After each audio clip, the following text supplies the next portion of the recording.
Dos grandes misterios dominan nuestras vidas: el dinero y el amor. ¿Qué es el amor? Es una cuestión que ha sido largamente explorada en libros, en canciones, en películas y en televisión. Pero no se puede decir lo mismo sobre la cuestión de qué es el dinero. No es de extrañar que las teorías monetarias no hayan generado ninguna película taquillera, pero que ni siquiera se haya mencionado en las escuelas es algo que debe ser analizado con detenimiento. Para muchos de nosotros, saber de dónde procede el dinero puede ayudar a afrontar el mito de la creación del dinero y la emisión del papel moneda. Lo que mucha gente cree es que el dinero lo crea el gobierno. Es cierto, pero solo hasta cierto punto. Estos metales y papeles que generalmente asociamos al dinero son, en realidad, creados por una agencia ligada al gobierno federal, llamada la Casa de la Moneda. Pero la mayor parte del dinero no es creado por ella, sino que lo crean en grandes cantidades cada día corporaciones privadas conocidas como bancos. Muchos creen que el dinero que prestan los bancos es el que han dejado en depósito sus clientes. Esto es lo que se cree, pero no es la verdad. En realidad, los bancos crean el dinero que prestan no de sus ganancias ni de los depósitos, sino directamente de la promesa de los prestatarios de devolverlo. La obligación del prestatario en un papel de préstamo incluye que debe pagar lo prestado más un interés. De lo contrario, perderá la casa, el coche o lo que sea. Es un gran compromiso por parte del prestatario.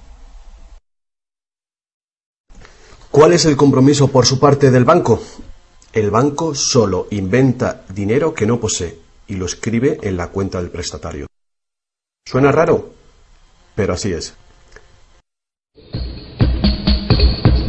Para demostrar cómo este milagro de la banca moderna llegó a existir, atiende a esta sencilla historia. Es el cuento de los Goldsmith. Hace un tiempo casi cualquier cosa se utilizaba como dinero. Tan solo tenía que ser portable y suficiente gente tenía que tener fe en que después se podría intercambiar por cosas que todo el mundo valorara, como comida, ropa, ollas, conchas, piedras preciosas, semillas de coco, bonitas piedras e incluso plumas. Todas ellas fueron utilizadas como dinero. El oro y la plata eran atractivas, ligeras y fáciles de llevar, así que algunas culturas se especializaron en trabajar estos materiales. Los trabajadores del oro, los Goldsmith, recuerda este nombre, lo pudieron convertir fácilmente en monedas, estandarizando las unidades de oro en función de su peso y de la pureza, hasta certificarlas. Para proteger su oro, los Goldsmith necesitaban una caja fuerte, y pronto sus vecinos llegaron a su casa para pedirles que les alquilaran un espacio donde guardar su dinero y sus joyas. Al poco, los Goldsmith acabaron alquilando cada estantería de su caja fuerte y cada pequeña cantidad de dinero depositada se convirtió en dinero en sus manos. El tiempo pasó y los Goldsmith hicieron una inteligente observación. Los depositantes raramente volvían a recuperar físicamente su oro, y nunca todos a la vez. Esto se debía a que usaban los cheques de los Goldsmith para comprar en el mercado como si fuera el propio oro. Este dinero de papel era mucho más eficaz que las pesadas monedas, y la cantidad podía ser simplemente escrita en lugar de la laboriosa una por una de las monedas para cada transacción. Mientras tanto, los Goldsmith crearon otro negocio. Prestaban su oro introduciendo un interés. Al tiempo que su papel moneda empezaba a ser aceptado, los prestatarios comenzaron a pedir sus préstamos en forma de estos cheques en lugar del metal. Su industria se expandió mientras más y más gente les pedía guardar su oro, lo que dio a los Goldsmith una idea todavía mejor. Sabía que muy pocos de sus depositantes sacaban su oro alguna vez, así que los Goldsmith pensaron que también podrían escribir más cheques ahora en función de los cheques del oro que habían dejado los depositantes en su cámara, además del oro de los depositantes que guardaban propiamente. Así, con tal de que devolviese el oro a los depositantes que lo desearan recuperar, nadie se daría cuenta del truco. Lo que no se sabe, no se siente. Y los Goldsmith, ahora más banqueros que artesanos, hicieron un mayor negocio del que podrían haber hecho prestando únicamente su propio dinero. Durante años se hicieron un beneficio secreto fabuloso, con los intereses de los depósitos de todos sus vecinos. Pero ahora que se había hecho una prominente figura en el pueblo, se levantaron sospechas de que estaba gastando el dinero de sus depositantes y amenazaron con sacar todo su oro si Goldsmith no explicaba su repentina riqueza. Al contrario de lo que se podría pensar, esto no afectó a su fortuna. A pesar de la duplicidad patente de su truco, su idea funcionó porque los depositantes no perdieron nada de su oro. Estaba seguro en la cámara de Goldsmith.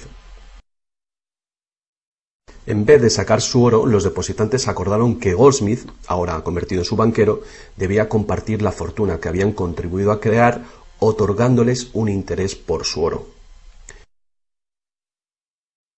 Esto fue el comienzo de la banca. El banquero pagaba un pequeño interés por el depósito del dinero de otra gente que después prestaba a un interés mayor. La diferencia cubría los costes de operación del banquero y su beneficio. La lógica del sistema parecía sencilla y cubría la necesidad de las personas de crédito. Pero esta no es la manera en la que trabaja la banca hoy en día. El banquero Goldsmith no estaba del todo contento con lo que ganaba, después de descontar el interés que pagaba a los depositantes, y la demanda de crédito crecía con fuerza, mientras los europeos se expandían por América. Sus préstamos estaban limitados por la cantidad de oro que permanecía en su caja. Ahí es cuando tuvo una idea todavía mejor. Como nadie sino él sabía cuánto oro había en la caja, podía hacer cheques sobre dinero que ni siquiera existía. Como los prestatarios no iban a retirar su oro con sus cheques al mismo tiempo, ¿cómo iba alguien a darse cuenta de este truco? Esta nueva cara del negocio funcionó muy bien, y el banquero se hizo inmensamente rico con los intereses de un oro que ni siquiera existía. La idea de que el banquero creaba dinero de la nada era demasiado extraordinaria para creerla. Por lo tanto, el fraude no fue descubierto por la gente durante mucho tiempo. El poder de crear dinero hizo que el banquero se sintiese prepotente, como podrás imaginar. Pero con el tiempo, la cantidad de los préstamos del banquero y su escandalosa riqueza hizo que una vez más se levantara sospechas. Algunos clientes empezaron a reclamar su oro en lugar de la representación en papel. Los rumores se propagaron y todos los demás depositantes acudieron reclamando su oro. El juego se acabó. La marea de propietarios de cheques intentando recuperar su oro creó largas colas, y el banquero no tenía oro y plata suficiente para devolver a sus legítimos propietarios. Esto se llama el pánico de los ahorradores, y es lo que todo banquero teme que suceda. Este fenómeno puede suceder en un determinado banco, pero afecta a la confianza del público en todos los demás banqueros. Todo hubiera sido mucho más fácil si, antes que nada, se hubiera prohibido la creación del dinero desde la nada. Pero las grandes cantidades de crédito eran esenciales para la expansión de los países europeos. Así que, en lugar de prohibir esta práctica, fue legalizada y regulada. Así que los banqueros acordaron poner límites a la cantidad de dinero fraccionado que pudieran hacer. El límite sería mucho mayor que el verdadero valor del oro y plata depositados. Lo normal era $9 artificiales por $1 en oro, es decir, real. Estas disposiciones fueron controladas mediante inspecciones por sorpresa. También se acordó que, en caso de un crack financiero, los bancos centrales apoyarían a los locales con inyecciones de dinero en oro. Solo si cracks en diferentes bancos al mismo tiempo se produjeran y la burbuja de créditos del Banco Central explotara, el sistema podría hacerse añicos y destruirse.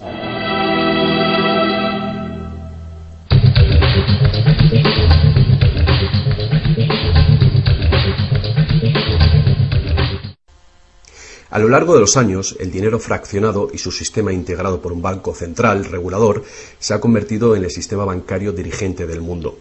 Al mismo tiempo, el sistema fraccional del oro apoyando al dinero como deuda ha desaparecido. La naturaleza básica del dinero ha cambiado. En el pasado, el billete de dólar era un recibo que te permitía cambiarlo por una cantidad de oro o plata determinadas. Ahora, un billete o dólar digital solo puede ser cambiado por otro billete o dólar digital. En el pasado, el crédito creado por los bancos privados solo existía en la forma de billetes de banco que la gente podía rehusar, como ahora se pueden rehusar otros cheques privados. En el presente, el crédito creado por bancos privados está legalmente aprobado que se convierta por dinero de flujo legal, es decir, los dólares, euros o libras que usualmente creemos que es dinero. El dinero de confianza, es decir, el fiat money, es dinero creado por decreto del gobierno, y la ley afirma que el público debe aceptar este dinero para todo tipo de deudas, o si no, los tribunales no considerarán la obligación de pagar esa deuda. Así que ahora la cuestión es, si tanto los bancos como los gobiernos pueden crear dinero, entonces, ¿cuánto dinero existe? Antes, la cantidad total de dinero en existencia estaba limitada por la cantidad y cualidad física de esa cosa usada como dinero. Por ejemplo, para crear dinero en oro o en plata, se debía extraer una cierta cantidad de estos metales de las minas. En el presente, el dinero es literalmente creado como deuda. Se crea nuevo dinero cada vez que una persona toma un préstamo de un banco. Como resultado, el montante total del dinero que puede ser creado solo tiene un límite: el nivel total de la deuda.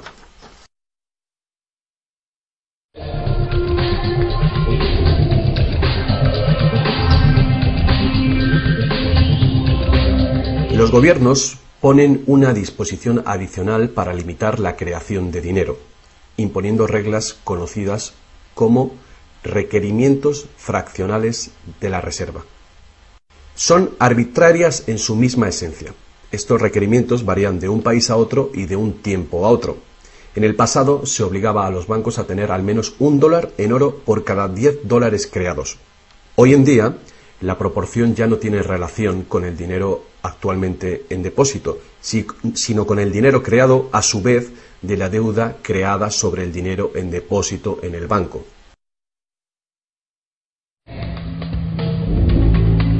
Actualmente, las reservas de un banco consisten de dos cosas: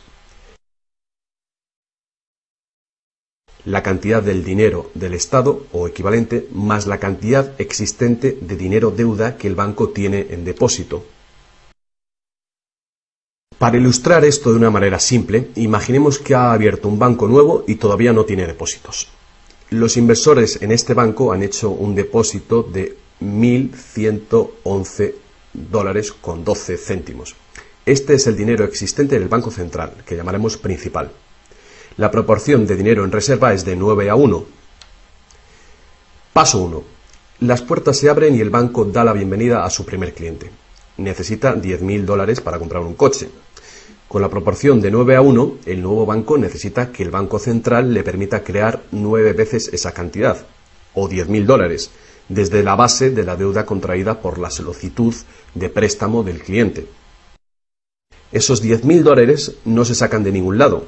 Es nuevo dinero simplemente tecleado en un ordenador como crédito del banco en la cuenta del cliente. El cliente tiene que firmar ese crédito para conseguir el dinero para comprarse el coche. Paso 2. El vendedor entonces deposita estos 10.000 nuevos dólares creados en el banco. Al contrario que el dinero creado por el gobierno, depositado en el Banco Central, este nuevo dinero creado por el crédito no puede ser multiplicado por la proporción de la reserva. En lugar de ello, es dividido por el ratio de la reserva, en una proporción de 9:1. Un nuevo préstamo de $9.000 puede ser creado sobre la base del depósito de $10.000. Si esos $9.000 son depositados por una tercera persona en el mismo banco que lo creó en uno diferente, se convierte en una base legal para un tercer asunto de crédito bancario, esta vez por la cantidad de $8.100. Al igual que con las muñecas rusas, cada nivel contiene un pequeño dólar dentro de otro pequeño dólar. Cada depósito contiene el potencial para otro pequeño crédito en una infinita serie decreciente. Si el dinero del préstamo creado no es depositado en el banco, el proceso se detiene. Esta es la parte impredecible del mecanismo de creación de dinero basado en la deuda. Pero lo más probable es que el nuevo dinero creado en cada paso será depositado en el banco, y el proceso de la proporción de reserva de dinero se repetirá una y otra vez hasta que los $100.000 de nuevo dinero se hayan creado dentro del sistema bancario. Todo este nuevo dinero se habrá creado enteramente desde la deuda, y el proceso entero habrá sido autorizado legalmente por el depósito inicial de $1.111,12 que todavía permanecerán en el Banco Central. Lo que resulta más ingenioso de este sistema es que los libros de contabilidad de cada banco en la cadena deben mostrar que tiene un 10% más de depósitos que de préstamos. Esto da a los bancos el incentivo de adquirir depósitos para poder hacer préstamos, apoyando la impresión común pero falsa de que los préstamos proceden de los depósitos. A menos que los sucesivos préstamos estén depositados en el mismo banco, No se podrá decir que algún banco en particular haya pasado su límite inicial de 9-1 creando deuda de la nada. De cualquier manera, el sistema bancario es un círculo cerrado. El crédito bancario que crea un banco se convierte en el depósito en otro y viceversa. En un hipotético mundo de perfectos intercambios, el efecto último sería exactamente el mismo que si todo el proceso tuviera lugar en un solo banco. Esto es, el depósito en reserva inicial de $1.111,12 permite recolectar intereses por valor de más de $100.000 que el banco nunca ha tenido.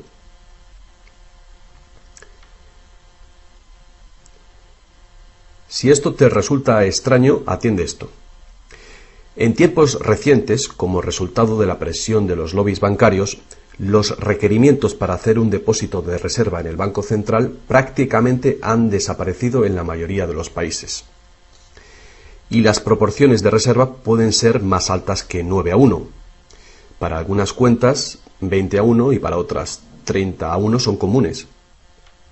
E incluso más recientemente, usando tarifas para los préstamos y así aumentar los ratios de requerimientos de reservas de los clientes, los bancos ahora han encontrado una manera de eludir las limitaciones de los requerimientos de la reserva fraccionaria por completo. Así que cuando las reglas son complejas, el sentido común real es bastante simple. Los bancos pueden crear tanto dinero como nosotros podemos pedir prestado.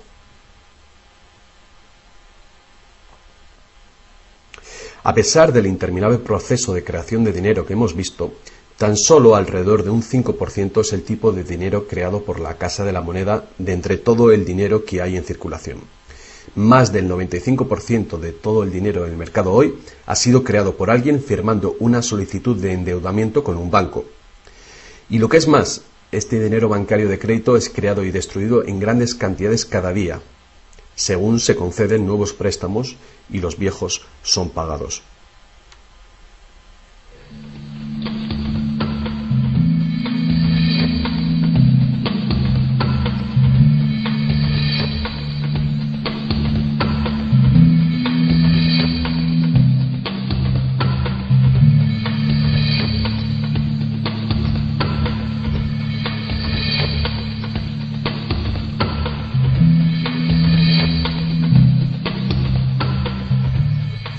Los bancos solo pueden ejecutar este sistema del dinero con la participación activa del gobierno. Primero, porque los gobiernos emiten leyes de divisas para hacer legal la moneda de confianza nacional, el fiat money. Segundo, porque los gobiernos permiten créditos privados para que sean pagados en esta moneda de curso legal. Y tercero, porque los tribunales estatales dan vigor a las deudas. Por último, los gobiernos aprueban regulaciones para proteger el funcionamiento del sistema monetario y su credibilidad ante el público sin hacer nada para contar a la ciudadanía de dónde procede el dinero. La verdad desnuda es que cuando firmamos la solicitud de una hipoteca o de un préstamo, nuestra firma promete un pago avalado por los bienes que daremos si no conseguimos pagarlo. Y estas son las únicas cosas de verdadero valor envueltas en la transacción. Cualquiera que crea que cumpliremos con la obligación la puede considerar como un bien o valor intercambiable o vendible. Es una deuda y por lo tanto una forma de dinero.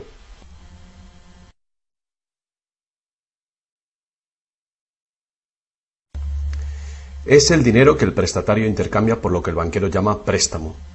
Así que un préstamo en el mundo real quiere decir que el prestamista debe tener algo que prestar. Si tú necesitas un martillo, prestarte la promesa de un martillo que no existe no te va a servir para nada. Pero en el artificial mundo del dinero, un banco promete prestar un dinero que no tiene y se le permite que sea aceptado como dinero. Y nosotros lo aceptamos así.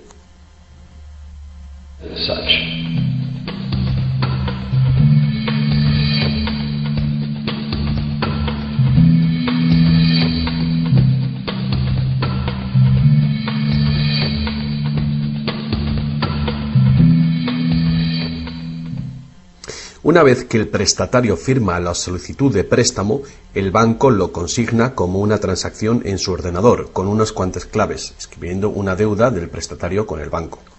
Desde el punto de vista del cliente, se convierte en un préstamo de dinero en su cuenta, porque el gobierno permite que esta deuda del banco con el cliente se convierta en dinero gubernamental de confianza, el fiat money, que todo el mundo tiene que aceptar como dinero.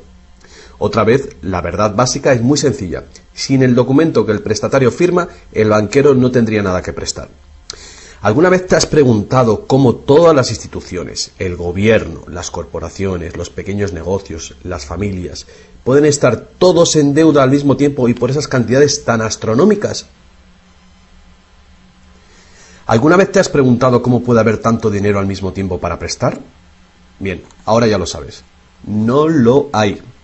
Los bancos no prestan dinero, simplemente lo crean de las deudas, y esa deuda es potencialmente ilimitada, tanto como la emisión de moneda. Y la situación opuesta también es verdadera. ¿No es asombroso que a pesar de la increíble riqueza de recursos, de innovaciones y productividad que nos rodean, casi todos, desde los gobiernos hasta las compañías y los individuos, estén en graves deudas con los banqueros?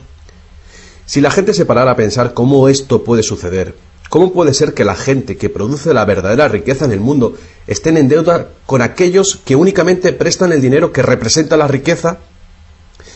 Todavía más alucinante es que una vez que te das cuenta de que el dinero en realidad es deuda, nos damos cuenta de que si no hubiera deuda, no habría dinero.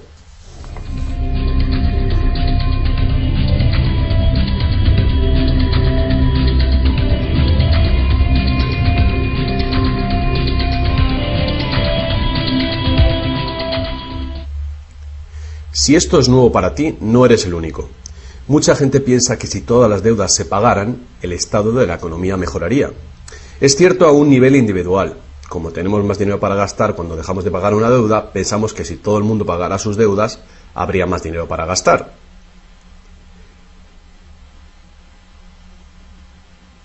Pero la verdad es justamente la contraria. No habría dinero de ningún tipo. Así es. Somos totalmente dependientes de renovar continuamente el nivel de crédito bancario para que haya dinero en existencia. Sin préstamos no hay dinero, que fue justamente lo que pasó durante la Gran Depresión en Estados Unidos. El suministro de dinero se cortó drásticamente, al tiempo que los suministros de préstamos se cortaban.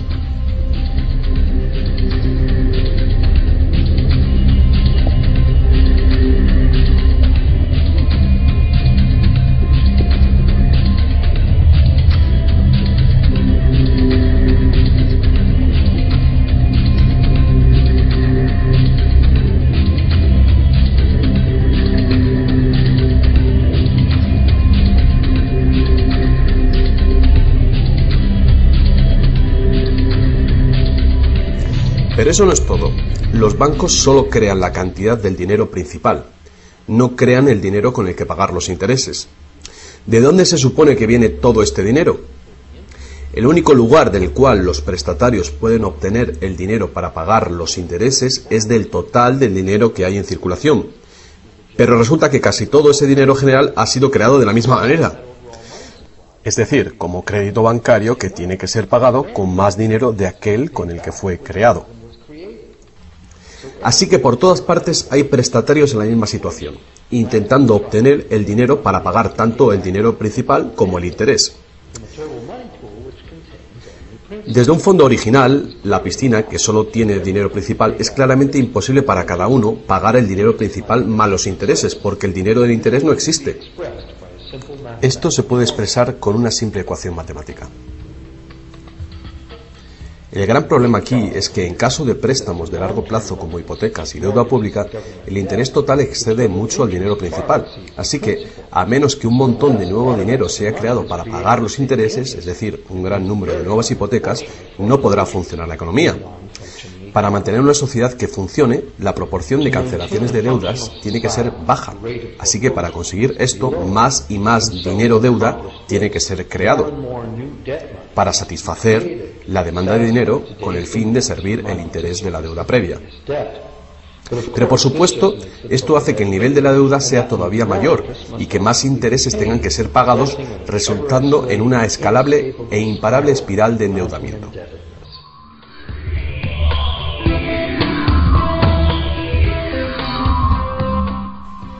Tan solo el lapso de tiempo entre el dinero creado procedente de los nuevos préstamos y su devolución evita la bancarrota del sistema entero. De cualquier manera, el increíble monstruo del crédito que se hace más y más grande necesita que se cree más y más dinero de deuda para alimentar el sistema y cada vez se hace más urgente. ¿Por qué los intereses son tan bajos? ¿Pueden los intereses bajar más? ¿Por qué nos ofrecen insistentemente tarjetas de crédito en el correo? ¿Por qué el gobierno americano gasta más rápido que nunca? ¿Es posible que el sistema colapse por completo y con él el sistema monetario? Las personas racionales deben preguntarse, ¿se puede sostener esto indefinidamente? ¿No es inevitable el colapso?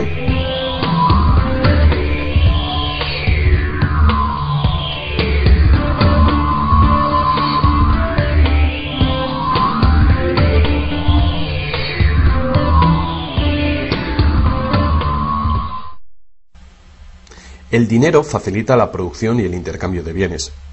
Cuando el suministro de dinero se incrementa, el dinero se convierte progresivamente en menos valioso, a menos que el volumen de intercambios y de suministro de dinero crezcan en la misma proporción. Hasta que nos damos cuenta de esto, cuando escuchamos que la economía crece a un 3% por año, creemos que lo hace en una constante regular, pero no es así. El 3% de este año representa un 3% más de intercambio de bienes y servicios que hace un año, porque es un 3% del nuevo total. En vez de una línea recta como imaginamos sobre las palabras, es una curva exponencial que es cada vez más inclinada. El problema, por supuesto, es que el crecimiento perpetuo de la economía real requiere un perpetuo y escalable uso de los recursos naturales. Más y más cosas tienen que ir desde los recursos naturales hasta los basureros cada año para evitar que el sistema colapse. ¿Qué podemos hacer ante esta terrorífica situación? Una cosa, necesitamos un nuevo concepto del dinero. Es tiempo de que más gente se pregunte a sí misma y a sus gobiernos 4 preguntas muy simples. A lo largo del mundo, los gobiernos piden prestado dinero con interés a los bancos privados. La deuda del gobierno es un componente principal dentro de la deuda total. El pago de esos intereses hace que el gobierno tenga que cargar a los ciudadanos con más impuestos. Ahora que sabemos que los bancos simplemente crean el dinero que prestan y que los gobiernos les han dado el permiso para hacerlo, la primera pregunta es ¿por qué los gobiernos eligen pedir prestado a los bancos privados con interés cuando los propios gobiernos podían crear el dinero que necesitan sin ningún interés ellos mismos? Y la segunda gran cuestión es ¿por qué se crea dinero como deuda? ¿Por qué no se crea dinero que circule permanentemente y que no tenga que ser represtado con intereses para existir? La tercera, ¿cómo puede un sistema monetario funcionar solamente con un crecimiento perpetuo y acelerado y poderse considerar una economía sostenible? ¿No es lógico que el crecimiento perpetuo y acelerado y la sostenibilidad sean incompatibles? Y finalmente, ¿qué es lo que hace que nuestro sistema económico sea tan dependiente del crecimiento perpetuo? ¿Qué es lo que necesitamos crear para que nuestra economía sea sostenible? Hubo un tiempo en el que cargar con interés al préstamo se llamaba usura y era susceptible de severas penas, incluida la muerte. Todas las grandes religiones prohibían la usura. La mayoría de los argumentos contra la práctica de la usura eran morales. Se entendía que la única función legítima del dinero era la de ser un medio de intercambio de bienes y servicios. Cualquier manera de ganar dinero procedente del dinero se consideraba labor de un parásito o de un ladrón. Sin embargo, al tiempo que aumentaban las necesidades de crédito en el comercio, el argumento moral cedió paso al razonamiento de que prestar representa riesgo y pérdida de oportunidad para quien presta, y por lo tanto, cobrar por este coste era justo. Hoy en día, estas ideas parecen triviales. Actualmente, la idea de ganar dinero del dinero se considera la mejor ocupación que hay. ¿Para qué trabajar si tu dinero puede trabajar por ti? Sin embargo, para tener un futuro sostenible, queda claro que el cobro de interés es un problema moral y práctico al mismo tiempo. Imagínate una sociedad y una economía capaces de perdurar siglos porque en lugar de acaparar sus reservas capitales de energía, se autorrestringiera según sus ingresos actuales. Ya no cosecharía más madera que crezca en el mismo periodo. Toda la energía sería renovable, solar, eólica, gravitatoria, magnética, y las demás que se descubran. La sociedad se sostendría dentro de los límites de sus recursos, ya que reutilizaría o reciclaría todo y la población se mantendría. Tal sociedad no podría existir si estuviera dependiente de un sistema monetario que a su vez depende del crecimiento acelerado perpetuo. Tal economía sostenible necesitaría un sistema monetario también capaz de sostenerse sin crecimiento. Digamos que todo el dinero en circulación se representa por este círculo. Además, imaginemos que los prestadores de dinero también tienen dinero verdadero para prestar. Pero si algunas personas dentro del sistema empiezan a prestar dinero cobrando interés por ello, entonces su parte del suministro total del dinero aumentaría. Y si siguen prestando todo el dinero que se devuelva, cobrando siempre interés por ello, ¿cuál sería el inevitable resultado? Ya sea oro, dinero, confianza o de deuda, no importa. Los prestadores de dinero acabarían con todo el dinero. Y después todos pasaríamos a estar en quiebra y ellos acabarían con toda la propiedad real. Solo si los beneficios de prestar dinero con interés fueran equitativamente distribuidos entre la población, se podría resolver este problema. Fuertes impuestos sobre los beneficios de los bancos podrían posibilitar este equilibrio, pero entonces no habría incentivo para los bancos. Si fuéramos capaces de liberarnos de la situación actual, podríamos imaginar la banca como un servicio social sin ánimo de lucro. Diseminando sus beneficios a la sociedad como un dividendo universal de los ciudadanos, prestando sin cobrar interés alguno.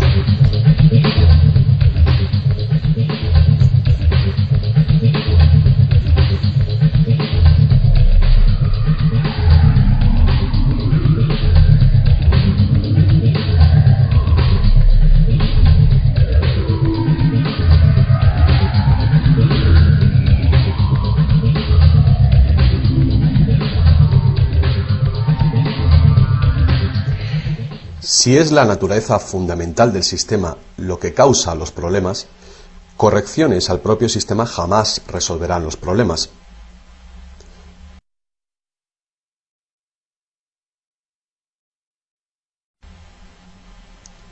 El sistema en sí debe ser reemplazado. Muchos críticos del sistema monetario hacen llamamientos a la vuelta al estándar del oro, insistiendo que el oro tiene una larga historia de confianza. Pero ignoran las muchas trampas que se puede hacer con el oro: limar las monedas, alterar el metal, monopolizar el mercado, todas prácticas habituales en la antigua Roma que contribuyeron a su caída. Algunos defienden la plata por ser más abundante que el oro y así más difícil de monopolizar. Muchos dudan de la idea de volver al uso de los metales preciosos en absoluto. Nadie quiere volver a llevar bultos de monedas para ir de compras. Es cierto que el dinero de papel, el plástico, el digital o más probablemente dinero de identidad biométrica tendría el mismo potencial de crear dinero de crédito sin límite, igual que tenemos ahora. Yendo más allá, si el oro fuera nuevamente la única base legal para el dinero, los que no tengamos oro nos quedaríamos sin dinero. Otros críticos del sistema monetario insisten en que la codicia y la deshonestidad son los principales problemas, y que puede haber un sistema más equitativo que volver al estándar de plata o de oro. Muchos grandes pensadores han sugerido maneras alternativas para crear dinero. Muchos sistemas de intercambio crean dinero como deuda, de la misma manera que hacen los bancos, pero se hace transparentemente y sin cobro de interés. Por ejemplo, un sistema de trueque expresa la deuda como horas de trabajo, considerando el valor de todo trabajo igual y a la par con el dólar, y así permite que la hora de trabajo sea igualada con el precio del dólar de los bienes y servicios.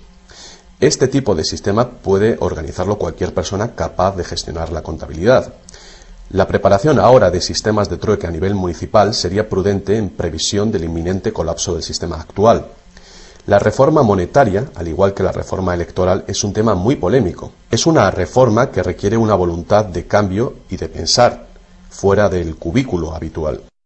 La reforma monetaria, igual que la reforma electoral, no vendrá fácilmente, ya que los más privilegiados por el sistema existente actualmente harán todo lo posible para mantener sus ventajas. Ahora que hemos visto que el dinero es solo una idea y que en realidad el dinero puede ser cualquier cosa que concebimos, os presento un único sistema monetario para tu consideración. Este modelo está basado en sistemas que funcionaron bien en el pasado, sistemas en Inglaterra y en Estados Unidos que fueron destruidos por los banqueros Goldsmith con su sistema de reserva fraccional. Para crear una economía basada en dinero libre de interés, el dinero puede ser creado y gastado por el gobierno creando infraestructuras para la economía, tales como carreteras, puentes, ferrocarriles, puertos y mercados públicos. Este dinero no sería creado como deuda, sino como valor. Este valor serían las infraestructuras que pagaron con ello.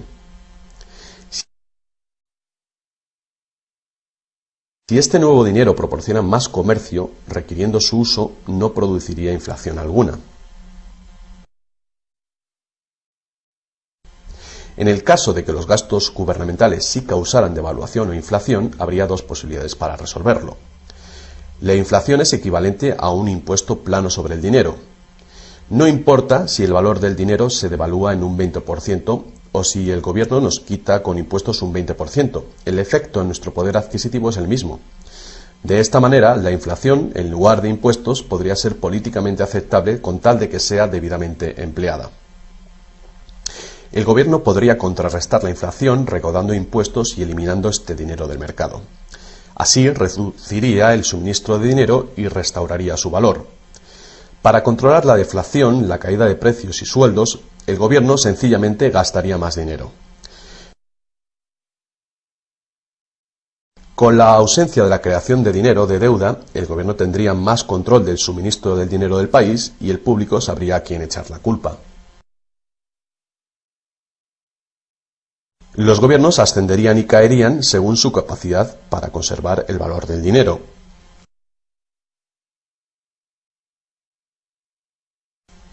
El gobierno dependería de los impuestos como ahora, pero los impuestos llegarían mucho más lejos, ya que ninguna parte de ellos se gastaría en pagar intereses a los banqueros.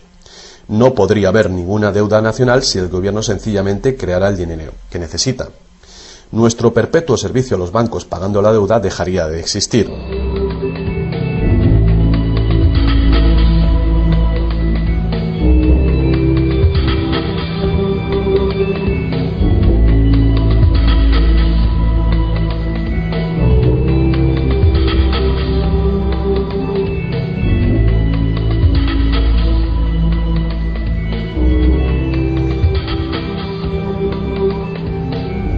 Lo que no nos han enseñado es que democracia y libertad son, de hecho, una forma ingeniosa de dictadura económica. Mientras toda nuestra sociedad dependa de un suministro de crédito bancario para sus necesidades monetarias, los banqueros serán quienes deciden quién tendrá el dinero que se necesita y quién no. And who doesn't?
Poca gente hoy en día sabe que la historia de los Estados Unidos ha sido en su mayor parte la lucha por liberarse de los bancos europeos. Esta lucha llegó a su fin en el año 1913, cuando el presidente Wilson ratificó el Acta de la Reserva Federal, permitiendo así al cártel de banqueros internacionales controlar el dinero de Estados Unidos.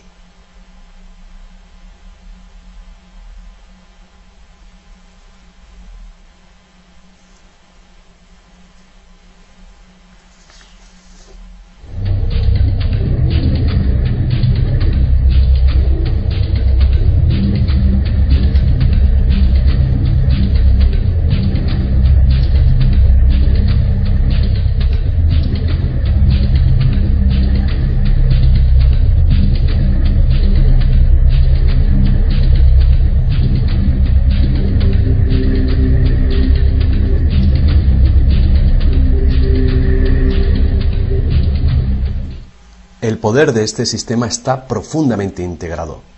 También lo está el silencio del tema entre los medios de información y en la educación. Hace años, un primer ministro canadiense hizo una encuesta entre centenares de personas, no economistas, especialistas altamente formados y personas de a pie. La encuesta reveló que ni un solo encuestado tenía un conocimiento preciso de cómo se crea el dinero. De hecho, descubrió que hasta los empleados bancarios ni siquiera habían contemplado alguna vez el asunto. ¿Y tú? Have you?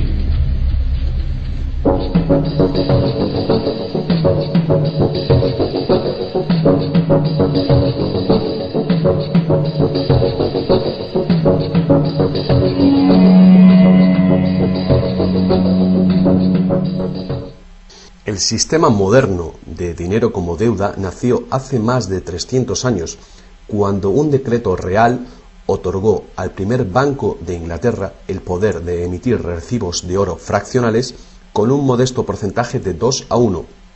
Este porcentaje fue solo el principio, el primer paso. El sistema ahora es global, crea cantidades de dinero sin límites desde la nada y tiene a casi todos los seres humanos del planeta encadenados a una cadena de deuda que nunca puede ser pagada. ¿Pudo haber ocurrido todo por accidente o es una conspiración? Evidentemente, algo muy gordo se está jugando aquí.